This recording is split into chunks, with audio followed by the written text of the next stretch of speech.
baby steps count too, as long as you're going forward. And one day you add all those baby steps up and you might be surprised at where you can get to. But more importantly, I remember something my mom used to say to me every day. She would say, son, the cavalry ain't coming. You got to do this yourself. Ain't no backup.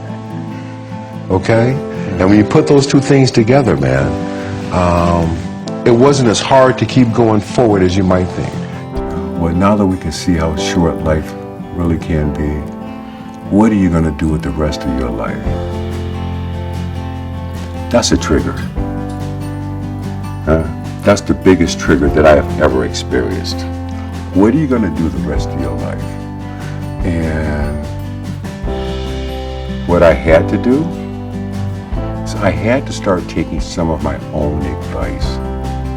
I have been telling people, I had written about it for a very long time, that if you're doing something that you're not totally committed to, if you're doing something that you're not totally passionate about, you're compromising yourself every day. Too many of us for a long time have confused our net worth and our self-worth. Your net worth is going to fluctuate. It's going to go up and down. That's what money does. But your self-worth should not. Who you are, what's important to you, how you live, your values should never be negotiable, compromised, and should never settle.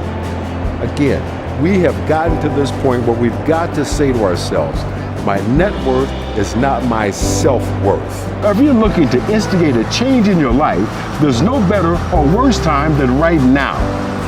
Hey, I understand. Change is scary. With the status quo, you know what you've got. If you shake things up, there's no telling what you might end up with. But two other things are true about change. One, it's absolutely necessary for personal growth, and two, it's gonna happen. Either you can pick the time to instigate the change you want, or the change and the time will pick you. So if you happen to be one of those people who's standing on the sidelines of your dreams, waiting for that perfect moment, if you want to make that change but you just don't know if you're ready, this life lesson is for you. It's time to stop digging your potatoes and jump. I'll never forget a recent experience. Doing my business on Wall Street, getting on the train to come back to Midtown, 1 o'clock in the afternoon.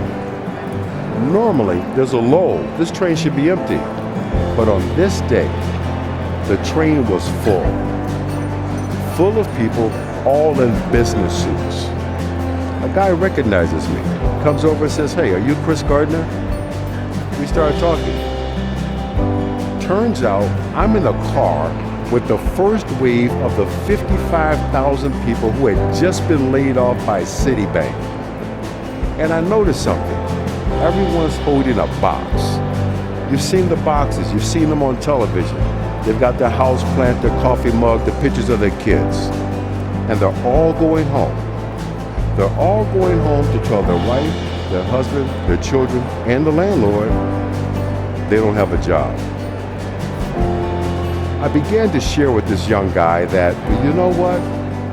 Yeah, you lost your job, but you haven't lost your skills, your talent, or your expertise. What we've got to do now is create opportunities where the skill, talent, and expertise can be transferable. Creating an opportunity and looking for a job are two different things. This could be prime time for pushing your button, rather, finding your button. What do I mean by that? Prime time to find that one thing that you love to do so much you would get up in the morning and do it free. Prime time to find that one thing that the sun cannot come up soon enough in the morning because you want to go do your thing. This could be that time in your life. You gotta have a plan. Everybody's got a dream. Everybody's got a goal. What's the plan? And your plan has got to have something I call the C5 complex. Your plan has got to be clear, concise, compelling, consistent, and committed. You've got to have a plan. And when you're trying to do something that you're truly passionate about, there is no plan B. Okay. Plan B sucks. All right. Okay, so it's as simple as that. You got to have a plan. I mean, think about that for a second. 3 examples. Michael Jordan won 6 NBA championships with the Chicago Bulls because he was committed to plan A, not plan B. Oprah Winfrey became the queen of all media because she was committed to plan A, not plan B. Whatever your politics are, Barack Obama is sitting in the White House because he was committed to plan A, not plan B. Okay. Plan B sucks. Plan B sucks. Plan B sucks.